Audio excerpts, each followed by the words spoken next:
One thing that makes diving popular is that you can enjoy it in so many different environments, each with characteristics that make it special. Besides coral reefs and temperate ocean, diving's popular in lakes, reservoirs, springs, flooded quarries, rivers, and human-made dive sites. In all of them, 6 environmental conditions affect you as a diver, though how and the extent depend on the environment. In most environments, temperature varies seasonally, but water also tends to form temperature layers, getting colder as you go deeper. The depth at which you find colder water depends on the environment, season, and water motion. What's important is to wear exposure protection based on your planned depth. Visibility can range from just a meter or a few feet to more than 30 meters or 100 feet. It's usually defined as how far you can recognize a diver horizontally. Like a dust storm in air, lots of particles in the water reduce the visibility. Water movement, weather, plankton, and the bottom composition can all contribute to suspended particles and lower visibility. Lower visibility doesn't necessarily mean a poor dive. What you see is more important than how far. But lower visibility can make it harder to stay with buddies, so stay close, take your time, and watch each other. Navigation usually requires more attention, and it's easier to get disoriented while descending and ascending. As you've learned, it's easiest to descend and ascend along the bottom or a line, and this is especially true in lower visibility. But you can use your dive computer to watch your depth if you don't have a reference. If the visibility is so poor that you wouldn't have fun, it's usually best to not make the dive or end it if you've already started. Clear water can cause disorientation too. Again, a reference helps. You can also get too far from your buddy even though you can see each other. Remember to stay close. The 2 types of water movement that affect you as a diver are waves and current. We'll look at how waves affect diving later in this section. Currents affect diving because you can't swim against any but a very weak one. So you need to use the appropriate techniques. Because they're often strongest at the surface and weakest near the bottom, plan a dive in a current so you avoid long surface swims. Begin your dive swimming into a mild current. That way, when you turn the dive, the current helps carry you toward your exit point rather than pushing you away from it. Especially on the surface, don't swim against anything but a very weak current. Doing so can exhaust you. Swim across the current to reach shore, to reach a line trailed behind the dive boat for this purpose, or to get out of the current, depending upon the situation. When boat diving, if you can't get to the boat due to a current, remain calm, stay with your buddy, inflate your BCD, and use your signaling devices to get the boat to pick you up. Drift diving helps you deal with currents by letting you float with them. It's an exhilarating way to dive that's popular where strong oceanic currents prevail. You can learn the techniques in the PADI Drift Diver course. The bottom composition may be silt or mud, sand, rock, coral, or vegetation, with more than one common at most dive sites. Regardless of type, avoid bottom contact as much as possible so you don't stir it up and reduce the visibility, to help avoid cuts and stings, and so you don't damage aquatic life. Stay neutrally buoyant with your gear streamlined well above the bottom. If you must contact the bottom, choose a place without sensitive aquatic life and hazards, and settle onto it gently, ideally with little more than fin-tip contact. When you're close to the bottom, watch where you put your hands and feet. When wading in or out during a shore dive, some bottom contact is unavoidable. If necessary where you're diving, wear wetsuit boots to reduce the risk of cuts from rocks or stings from stepping on aquatic life. Wade just deep enough to start swimming. Sunlight affects how much light you have underwater, but it can also cause sunburn, perhaps the most common injury divers get. But it's easy to avoid. Use sunscreen and stay in the shade when you can. Cover up with clothing and remember that you can still burn when it's overcast. Repeated long-term exposure to bright sunlight can damage your eyes, so protect them with good quality sunglasses. There's great diving in both freshwater and saltwater. Your skills apply to both, but a few differences generally apply. Freshwater is less dense and you don't need as much weight, so check proper weighting when going from salt to freshwater or vice versa. Marine environments tend to have more aquatic life and more water motion, waves, currents, and tides. Freshwater environments are more likely to have bottoms that stir up easily and have distinct cold water layers as you go deeper within the recreational depth range. As a diver, you develop the ability to assess dive conditions.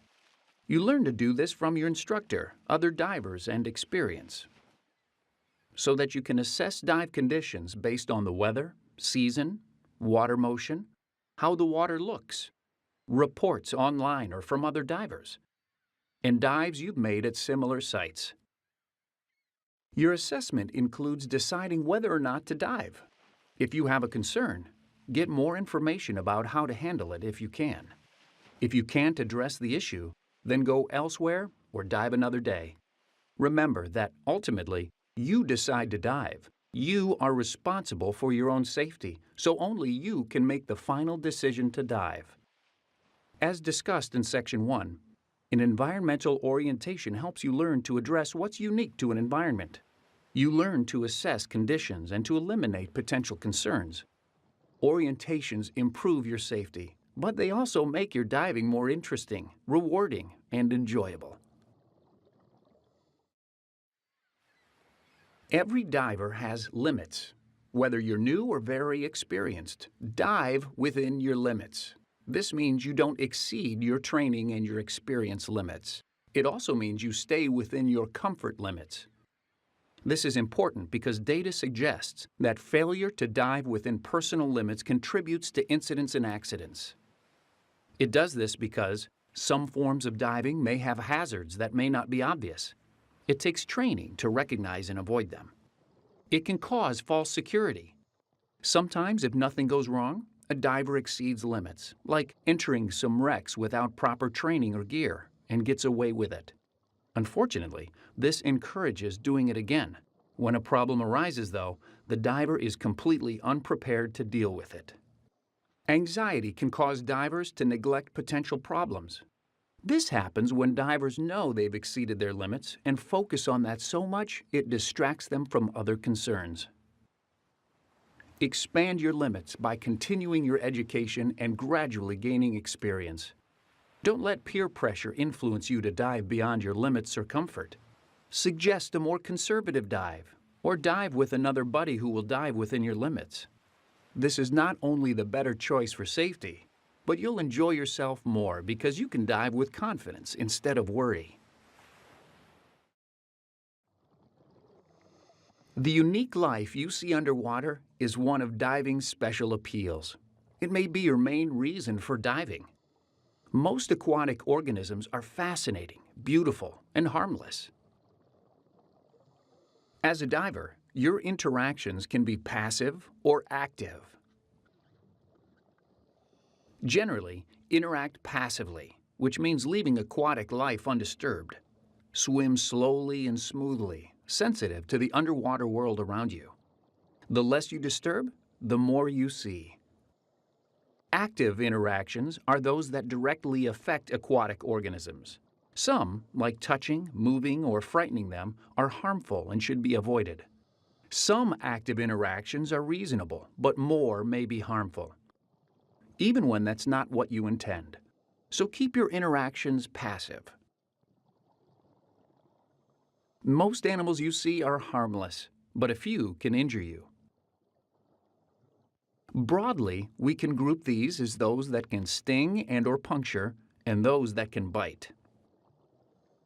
Those that can sting or puncture include jellyfish, fire coral and their relatives, spined fish like lionfish and scorpionfish, stingrays, sea urchins, and cone shells.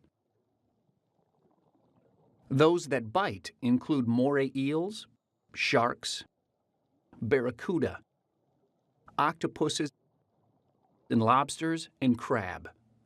Most aquatic life injuries result from a diver being careless and provoking a defense reaction. You can greatly reduce the risk of aquatic life injuries by treating all organisms with respect. Stay well off the bottom, wear an exposure suit and gloves if allowed in the area, and watch where you put your hands and feet. Don't touch aquatic animals, particularly those you don't recognize. If you see a potentially aggressive animal, like a large shark, remain still and calm, on or near the bottom. Don't swim toward it, but keep an eye on it. Chances are it's just passing through. But if it appears aggressive or too curious for your comfort, calmly swim to your exit on the bottom and leave the water. Most aquatic life injuries are mild, but can range from annoying to life-threatening. In all cases, give priority to breathing, providing CPR, and controlling severe bleeding as needed. Provide first aid and seek emergency medical care for clearly serious injuries, severe reactions, or those that don't respond to treatment. You learn more about these types of emergencies in the PADI Rescue Diver and Emergency First Response Primary and Secondary Care courses. When it comes to injuries by aquatic life, you normally think of animals, but kelp and other vegetation can have some hazard potential. The primary one is entanglement, so keep your kit streamlined and stay out of dense growth areas. If you get snagged, back up, but don't turn. That tends to make things worse by wrapping it around you. Get your buddy to help free you if necessary. Shore diving is popular and your only option in some places. Begin a shore dive by evaluating conditions and planning the dive with your buddies. Typically, you gear up with everything except your mask, fins, and snorkel. Then, walk to the water and put on your mask and snorkel before you enter. You may wade in and back out, but in some locations, you may enter with a giant stride from a dock and exit up a ladder, or use stairs to and from the water. If you wade in from shore, pay attention to bottom composition and hazardous or fragile aquatic life you might step on. Wearing foot protection may be wise. A common technique is to wade until you reach water deep enough in which to swim and then put your fins on. Then, depending on the dive site, you may descend and swim out on the bottom, or swim on the surface and descend along a float line. Generally, you ascend and exit by reversing these steps. Keep in mind that you can't wade in some environments, so you need to reach water deep enough in which to swim some other way. And when planning your dive, remember to plan to save enough air to use during your exit. Some dive sites require entering through mild surf. As a new diver, this means entering on a gently sloped beach with waves about waist high or less. Understanding water motion principles will help you enter through mild surf. Waves break, that is, form surf, in water slightly deeper than their own height. The bottom drags, and then they tip over. So, by noting where waves break, you can get an idea of the depth.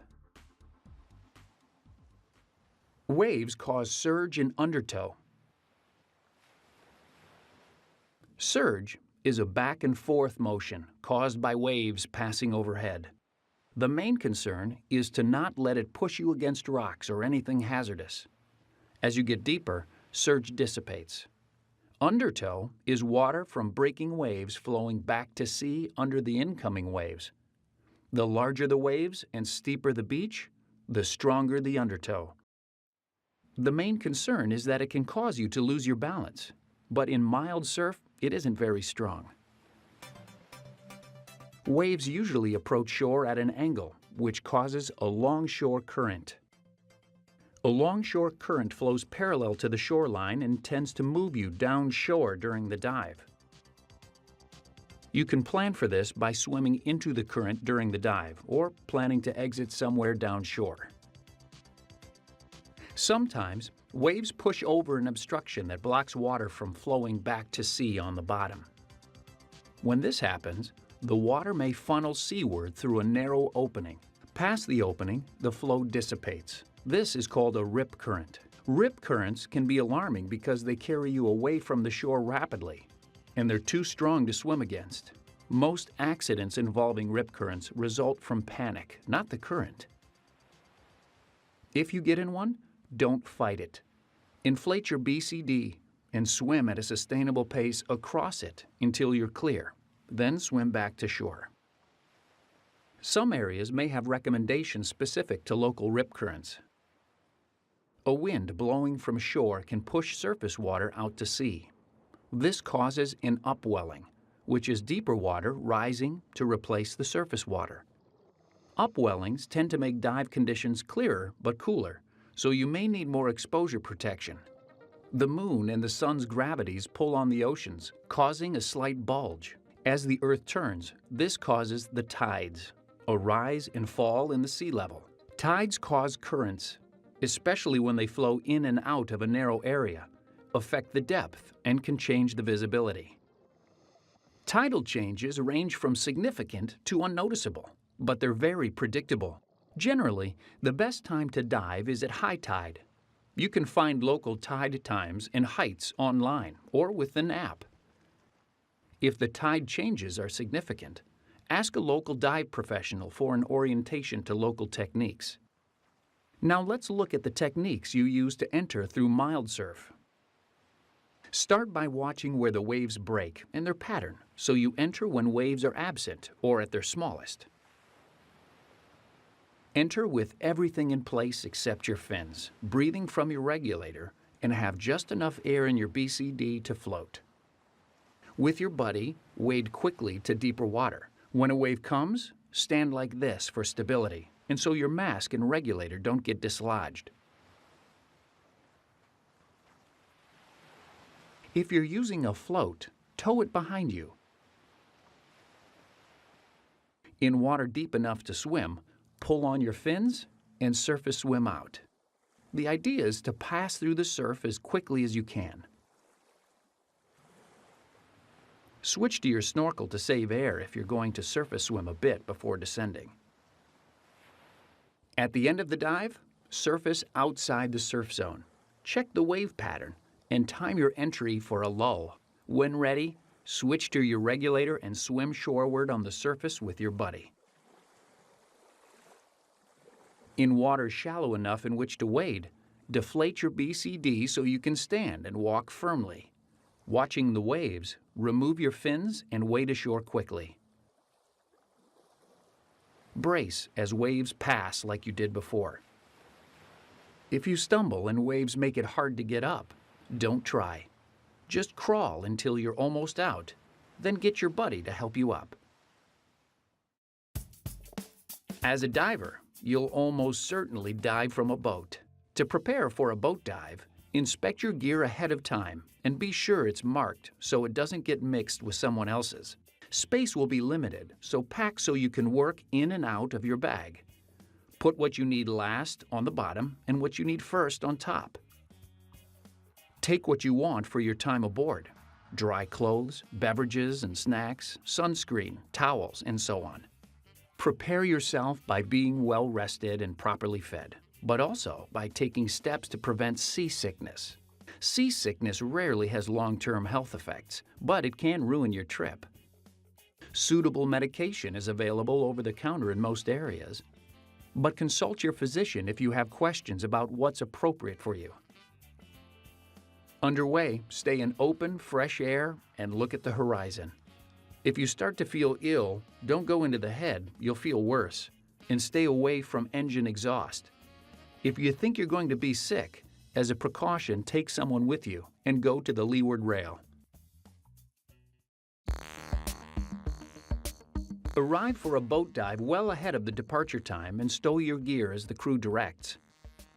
Charter dive vessels usually have a roll call before departure. This is important for your safety because they will call roll or use some other procedure after each dive to be sure everyone's aboard. Follow whatever procedure the crew uses. Boat rides can take minutes or hours. If the ride's very short, you may gear up before the boat leaves dock. More commonly, though, you set up your kit, but wait until you reach or near the dive site to plan the dive with your buddy, get into your suit, and gear up. After setting up your gear and checking for a full cylinder, close the cylinder valve and purge the regulator until you get to the site. Be careful moving around carrying or wearing gear. It's easy to lose your balance on a rocking boat. Be sure to secure your equipment, even if you just step away for a moment. Waves or even boat wake can cause it to fall and injure someone, to break something, or to go overboard. Most dive boats have racks and bungees for this purpose. If not, lay your kit on the cylinder and block it so it can't roll or slide. At the dive site, the dive master briefs everyone about the site, including what's interesting to see, possible hazards, conditions, and other information you and your buddies will want for planning your dive. If it's the day's first dive, it may also cover general diving procedures, safety issues, and other information that doesn't have to be repeated. It usually includes the diver emergency recall signal. Be sure you know what the signal is and what you should do if you hear it. After the briefing, check conditions and the current direction. After making or reviewing your dive plan, you're ready to kit up and get in. Diving from small boats, you may gear up, perform your pre-dive safety check, and back roll in. Or you may float your kit and get into it after you get in. On large dive boats, you typically get into your kit seated. Put on everything except your fins and conduct your pre-dive safety check with your buddy. Then, go to the entry area and let the dive master know you're ready to go in. Put on your fins, get a buddy or hold on to something for balance, and give the dive master any special equipment you need him to hand you after you're in the water. The crew will usually recommend an entry technique suited to the boat, the conditions, and your physical characteristics. The best entry is usually the easiest one. Diving from a boat, depending upon conditions in the depth, you follow a line to the bottom. At many sites, you then follow the bottom deeper to your planned depth, swimming into the current as you already learned. When you or a buddy reaches a time, air, or other limit, you turn the dive and head back. When you reach the line, use it as an ascent reference and make your safety stop next to it, or hang on a bar or separate line many boats put over the side. As you pass under or alongside the boat, stay well away from the boat propellers. Do not approach or get near them, even when the engine is not running. Boat propellers can inflict catastrophic injuries, often fatal, with little warning. So treat them as though they will start turning at full force at any time. After your safety stop, surface in front of or next to the boat. Make yourself buoyant and signal the crew that you're okay. If there's no current, you may surface at the boat's ladder. If you have to surface away from the boat due to low air or to find it because you became disoriented, watch for boat traffic. Use your surface signaling devices to make yourself more visible if appropriate. Do not swim just below the surface. You're not visible to boats and could be hit by one. Either be at the surface and visible, or deep enough to be safely below boat traffic. How you exit the water into a boat varies. On larger dive boats, it's common to use the ladder exit you saw in Section 2. Diving from small boats, you usually don't have a suitable ladder. So it's common to get out of your gear in the water, climb aboard, and then pull up your gear. Keep your fins on if they'll help you exit. If physical limitations keep you from climbing a ladder, you can usually use this technique just as well diving from a large boat. You use lines to dive in mild to moderate current without getting swept behind the boat. After your pre-dive safety check, you typically enter the water. Then pull yourself along the swim line to the mooring or anchor line.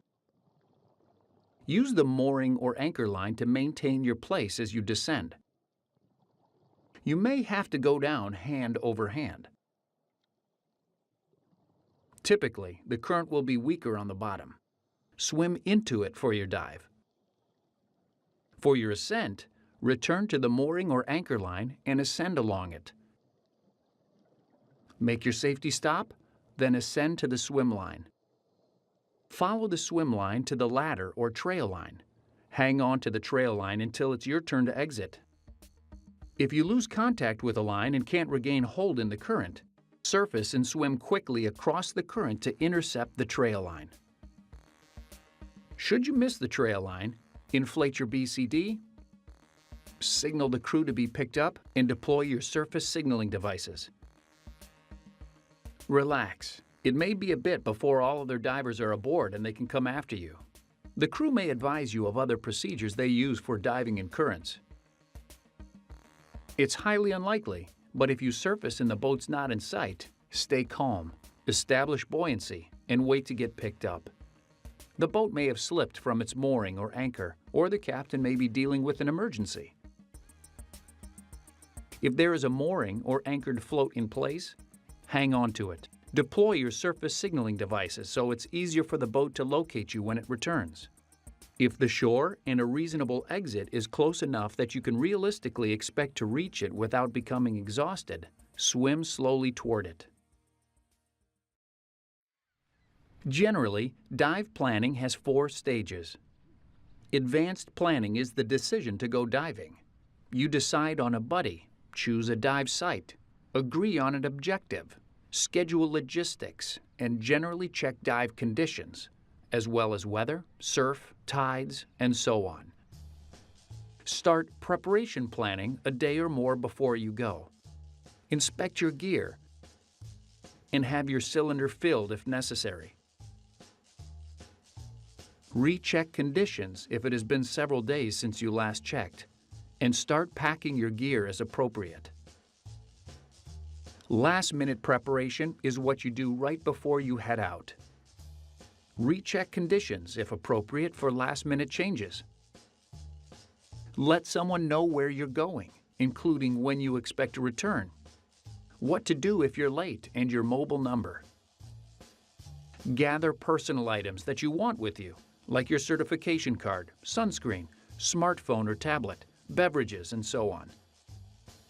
Pack your gear bag with anything left remaining, and double-check that you're not forgetting anything. Pre-dive planning is the actual dive plan based on what you find at the site.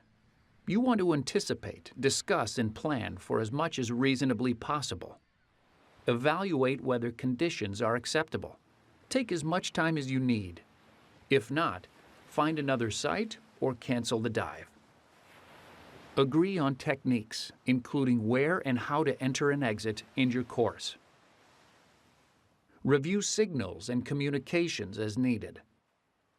Agree on buddy separation procedures and on time, depth, and air supply limits. You should also discuss what to do if an emergency arises. The dive planning slate has prompts to help you with pre-dive planning.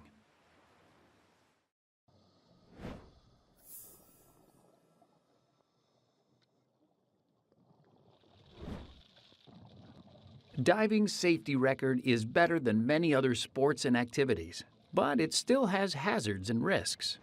You can't breathe water, so common sense tells us that being in and underwater presents some hazards and risks.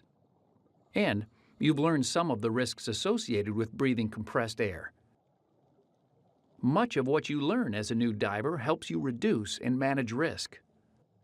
But like most things in life, you can't eliminate it entirely. To reduce the likelihood of problems, dive within your limits. Stay fit and keep your skills sharp. Follow safe diving guidelines, have the recommended equipment, and do as you've been trained, even when it doesn't seem necessary. Remember that under stress, you tend to do what you do by habit, so maintain habits that help you prevent and deal with problems. You're human, so you will make mistakes. Following proper procedures and having required equipment helps offset this by providing a margin for error. With proper diving habits and equipment, you'll have fewer problems, and the ones you do have will usually be small. You'll be better prepared to handle problems quickly and effectively. The next subsection introduces you to basic problem management, but consider that continuing your diver education expands and refines what you'll learn in this course.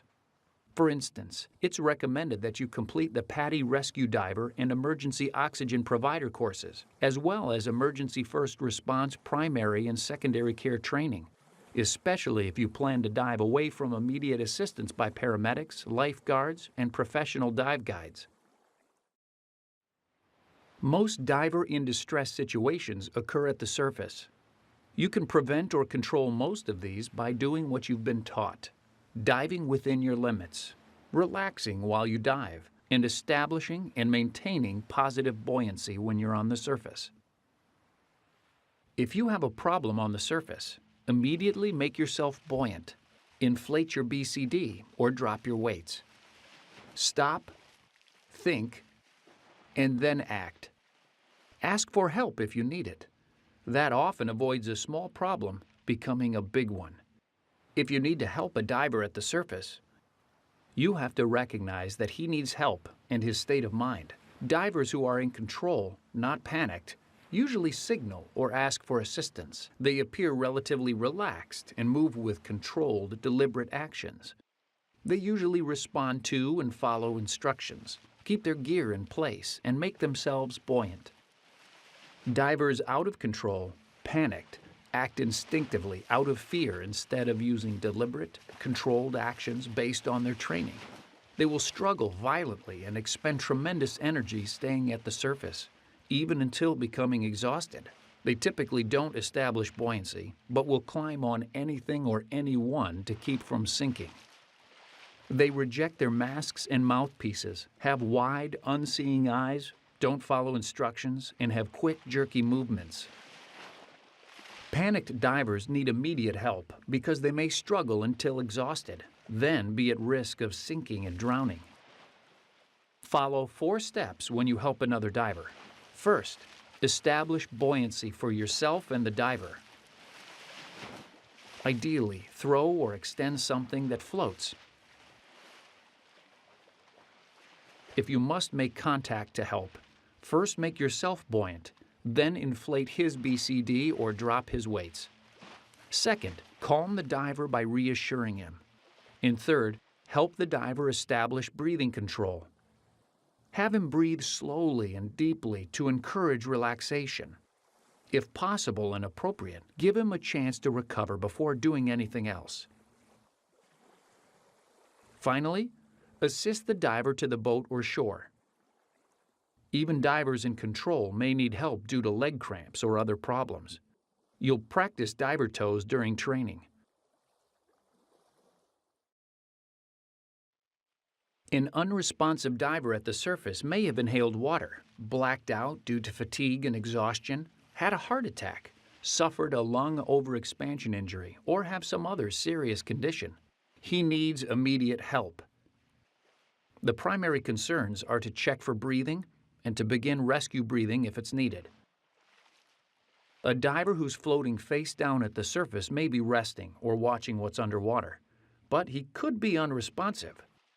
Good buddy communication avoids confusion, but check responsiveness if a diver floats motionless like this for more than a few moments. Assume a diver who floats in an odd position or who panics and then stops moving to be unresponsive. To assist an unresponsive diver, establish buoyancy for yourself and the victim. Call for help to the boat or shore. Check for breathing and provide rescue breathing if he's not breathing. Finally, get the victim out of the water while continuing rescue breaths if they're needed. We'll look at what you do after you get out shortly.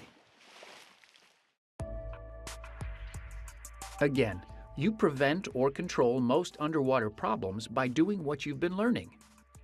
Relax while you dive. Plan your air use with your buddy and watch it closely. and dive within your experience and training limits. You've learned about overexertion previously, but let's review it because it's a common underwater problem. You help prevent overexertion by staying relaxed, breathing slowly and deeply. Avoid strenuous activity. If you start to overexert, you may feel air-starved if you demand air faster than your regulator can supply it. If it happens, don't ignore the feeling. Remember that you stop, hang on to something that you wouldn't harm if you can, like a piece of dead coral in this case. Relax, breathe slowly until you catch your breath, then continue at a reduced pace, or abort the dive if necessary. Your scuba regulator is designed so that if it fails, it free flows like this, rather than cutting off your air. You can breathe from a free-flowing regulator, but don't seal your mouth on it, partly because there's some risk of lung overexpansion injury if the flow's high, but mainly because it may come out of your mouth or flood your mask. Instead, press it to the outside of your lips like this, letting the excess escape. Insert one end of the mouthpiece if it helps, then breathe the air you need by sipping it from the flow, somewhat like drinking from a water fountain. Start up promptly because a free flow will exhaust your air supply quickly, but ascend at a safe rate. Obviously, have the regulator professionally serviced before using it again. You'll practice this skill during Confined Water Dive 4. In the aquatic plant discussion, you learn that entanglement is rare. Fishing line, loose line off a reel, and old fishing nets can entangle. But you can usually avoid the problem by moving slowly, being alert, watching where you're going, and keeping your kit streamlined. If you do get entangled, it's not usually an emergency if you have adequate air. Don't turn or twist. That wraps line around you. Stop, think, and then calmly and slowly disentangle yourself. Get your buddy to help, and if you're severely entangled or low on air, carefully use your cutting tool if that's faster. In rare, extreme cases, you may have to slip out of your scuba kit to clear it, which you'll practice during your confined water training dives. You've already learned a lot about low air and out of air situations. Planning air use, including a reserve and watching your SPG, usually prevents them. Always head up while you still have enough air for a proper ascent. It's better to have a long surface swim than to run out of air underwater. In the event of an out of air situation, you have 4 options. One is to make a normal ascent when you still have some air but feel significant breathing resistance. You get more air as the surrounding pressure drops, so breathe lightly and make a controlled, continuous ascent, no safety stop, to the surface. An alternate air source ascent is your best all-around choice. You're already familiar with this and you practice it many times during training. If you're not as close to your buddy as you should be, have no independent alternate air source, and are 6 to 9 meters or 20 to 30 feet or shallower, a controlled emergency swimming ascent, or CESA, is another response.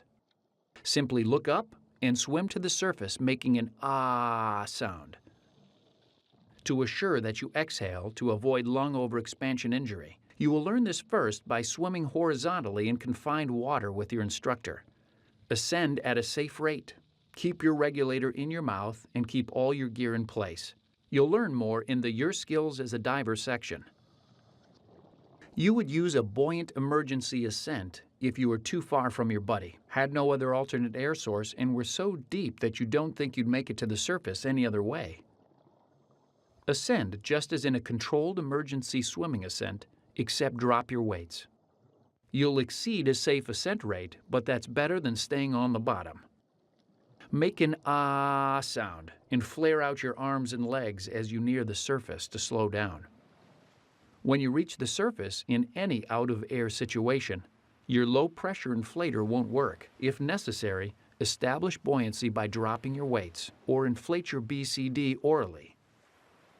An unresponsive diver underwater is a serious emergency. The priority is to get the victim to the surface. Use her BCD or drop her weights if necessary. Hold her regulator in if it's in place, but if not, don't waste time putting it back. Ascend at a safe rate, keeping yourself safe because you can't help someone if you're in trouble. If you lose control of the victim, let her rise to the surface ahead of you. At the surface, follow the procedures you saw earlier. Unresponsiveness is unconsciousness or being unable to respond or act coherently. Near drowning, pressure-related injuries, and medical conditions like a heart attack can cause difficulty breathing, unconsciousness, unclear thinking, visual problems, paralysis, chest pain, lowered alertness, cardiac and respiratory arrest.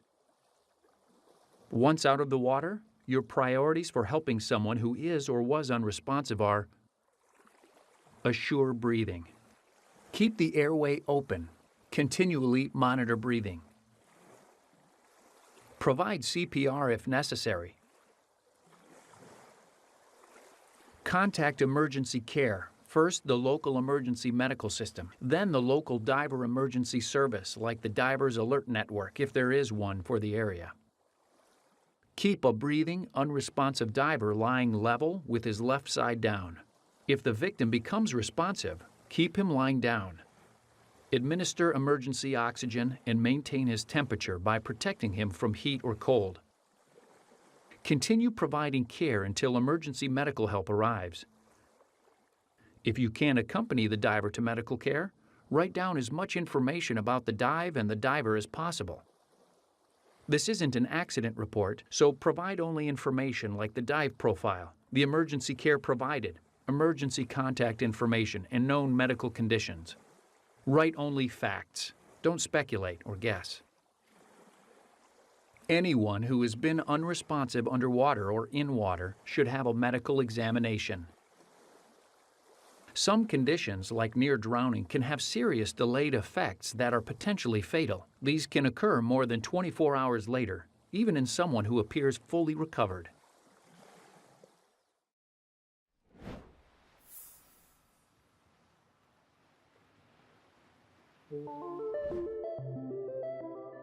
Let's look at your options for surface signaling devices. You should have at least two: an audible device that attracts attention with noise, and a visual device that makes it easier to see you from a distance. Whistles are the most common audible devices. Attach yours here, where it's out of the way but easy to use in an emergency. Low-pressure horns use your cylinder air. They're very loud, but have a regular whistle too in case your cylinder's empty. Inflatable signal tubes fit in your pocket, yet stand a meter or 3 feet or more out of the water when deployed. They make it much easier to see you, especially in rough conditions. Delayed surface marker buoys, DSMBs, do the same job. The main difference is that you can deploy them from underwater. Signal mirrors get attention by reflecting the sun. They're useful for signaling aircraft as well as boats. Signal lights and flashers designed for diving are good options for night diving. You may use a dive float when shore diving or when going some distance from a boat. Dive floats give you something to rest on, mark dive sites, help carry accessories, provide emergency flotation, and support dive flags. The best type depends on what uses you have in mind. Tow a dive float with line on a proper reel. Loose line poses an entanglement hazard. Tow by hand so you simply let go if a boat or something entangles the line.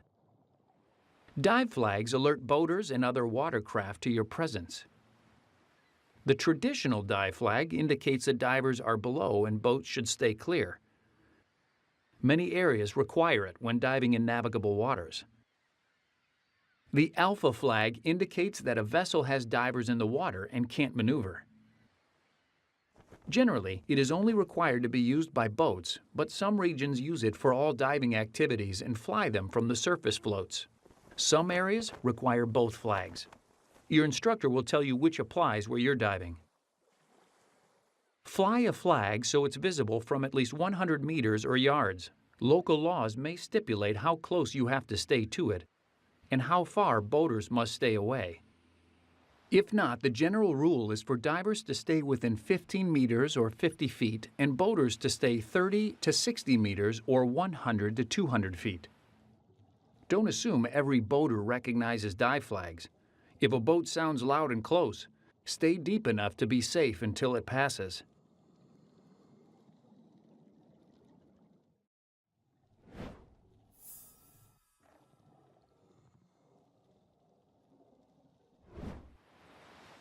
You've seen several entries you may learn during the course. Another you may learn is the seated back roll. It's useful from small boats and swim steps that are close to the water.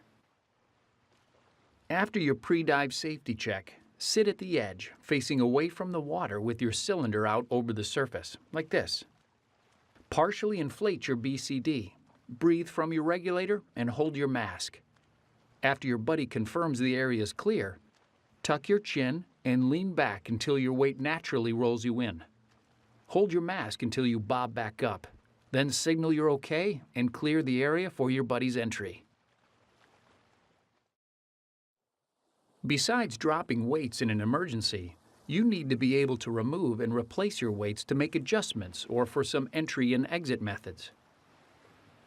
Your instructor will show you the appropriate technique for your equipment, but here are some points that may apply to most systems. When removing weights, be careful not to drop them. Your buddy may help you, or you may hand them to a boat crew or someone on a dock. Before donning weights in the water, be sure you have ample buoyancy, and you may want to switch from snorkel to regulator so you can breathe in any position as you position the weight. With many weight-integrated BCDs, it helps to turn face up so the pouches slide into place, but this varies. Using a weight belt, hold the free end so weights don't slip off the end and replace it with the loop method, like this.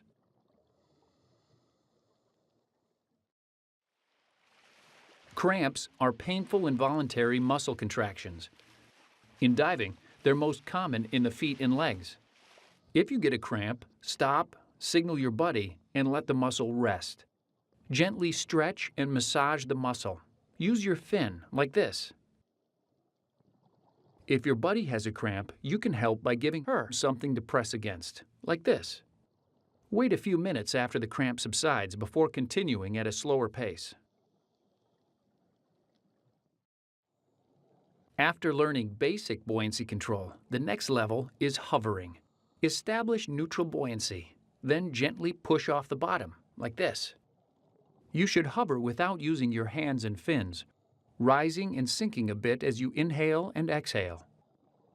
You can control your position a bit by slightly raising or lowering how deeply you breathe, but don't hold your breath. It may take some practice to get the knack. Your instructor will have you work on this until you can hover for at least 30 seconds. After you're properly weighted and neutrally buoyant, you check and adjust your trim, your balance in the water. With your buddy, swim slowly in midwater. Pause and relax to see how your body wants to orient itself. Ideally, you want to trim yourself so you tend to stay in a relatively horizontal, face-down position, like this. If your feet rise or sink significantly, or if you roll face up, your instructor will help you reposition your weight and gear for a better trim. This is something you'll gradually learn to adjust from one dive to the next. The Peak Performance Buoyancy course further refines these skills beyond what you master in this course. Ask your instructor or visit PADI.com for more information.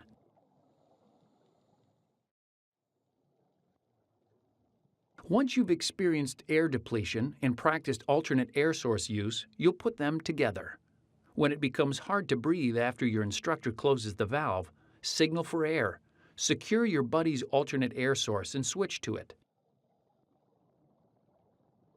Your instructor will reopen your valve so you can use your own if you need to for some reason. After a few breaths and getting settled, swim with your buddy for at least a minute sharing air. This gives you practice in sharing air and staying together while swimming for about as long as it might typically take to reach the surface in a real emergency. Your instructor will have you finish by actually ascending to the surface. Orally inflate your BCD to simulate not having air for low pressure inflation. Keep using the alternate air source until you're buoyant. You'll begin practicing the Controlled Emergency Swimming Ascent, or CESA, in Confined Water Dive 3. Previously, you learned that you simply look up, reach up, and swim up, making an ah sound. Keep all your gear in place. Since confined water isn't very deep, you'll do this with your instructor horizontally. So for practice, as you swim horizontally, think of ahead as up. Your instructor will be beside or beneath you and signal when to start. Reach out and look ahead and make a steady ah sound as you swim at 18 meters or 60 feet per minute. Don't rush. You should be able to go at least 9 meters or 30 feet. After you've mastered this in confined water, you'll get to practice in open water with your instructor, using a line for safety and control.